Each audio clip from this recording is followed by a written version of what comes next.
Fiction writers guilt, ایک سفر، ایک تاریخ، قسط 9، تحریر محمد سلیم سالک، آواز ناصر ضمیر، تکنیکی معاونین زبیر قریشی، مسرت دانش، اہتمام کشمیر ٹریجر۔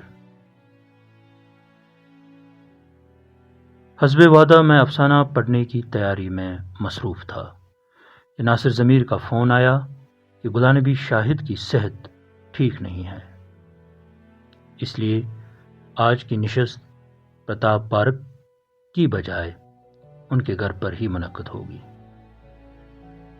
جو ہی ہم شاہد صاحب کے یہاں پہنچے تو معلوم ہوا کہ وہ بیمار نہیں ہیں، بلکہ وہ چاہتے ہیں کہ ہمیں اپنے گھروں میں بھی نشستیں منعقد کرنی چاہیے تاکہ کل ہم کسی کے محتاج نہ رہیں۔ شاہد صاحب کی اس ادا کا میں قائل تھا۔ وہ ہمیں زندگی جینے کے گر غیر محسوس انداز میں سکھا رہے تھے۔ گرم جوشی کے ساتھ استقبال کرنے کے بعد شاہد صاحب چائے کا انتظام کرنے کے لیے اندر چلے گئے۔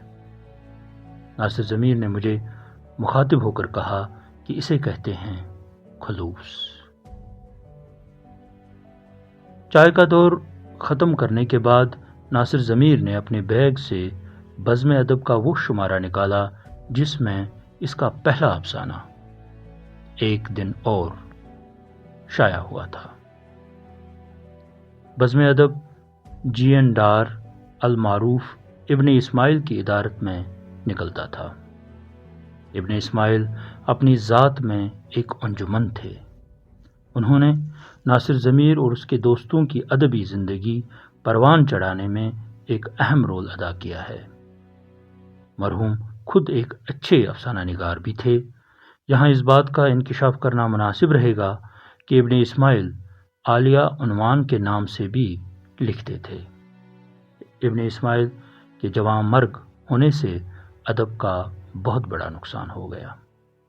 اللہ مرحوم کو کروٹ کروٹ جنت نصیب کرے، آمین۔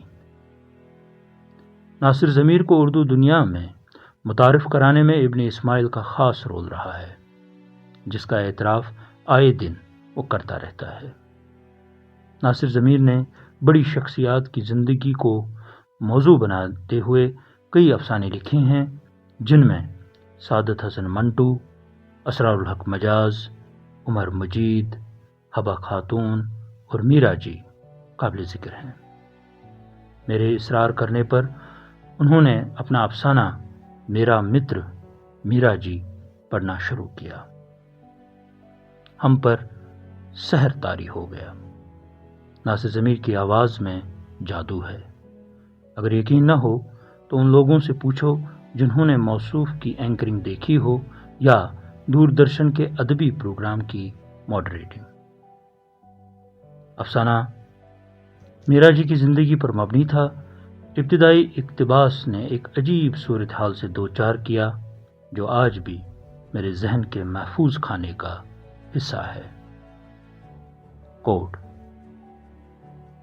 ہر بار میرا یہ دعویٰ غلط ثابت ہوتا ہے کہ میں اسے جانتا ہوں۔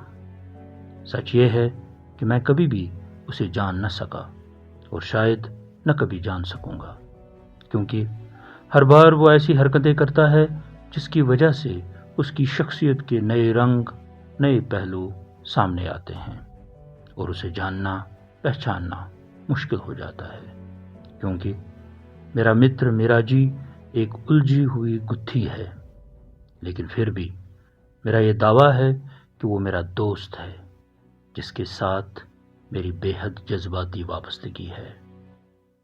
انکوٹ۔ ناصر ضمیر کے افسانے کے بعد میری ہمت نہیں ہوئی کہ اپنا افسانہ زوندار مہلچ ماس پڑھ پاتا۔ یہ شاہد صاحب کی حوصلہ افزائی کا ہی نتیجہ ہے کہ میں نے اپنا افسانہ پڑھا، جس کا زیادہ کچھ خاص اثر نہیں رہا۔ اسی لیے کہا جاتا ہے کہ افسانہ لکھنا ہر ایک کے بس کی بات نہیں۔ شاید اسی دن میں نے یہ فیصلہ کیا کہ اب افسانے لکھنے کے بجائے افسانہ کی تحقیق و تنقید پر زیادہ توجہ دینا مناسب رہے گا۔ اس کا بڑا فائدہ یہ ہوا کہ اردو افسانہ مزاج و منہاج کے 2 ایڈیشن ہند و پاک دونوں جگہوں پر چھپ گئے۔ جاری۔ اگر آپ کو یہ ویڈیو پسند آیا ہو تو برائے کرم لائک، شیئر اور سبسکرائب کرنا نہ بھولیں۔ بہت بہت شکریہ۔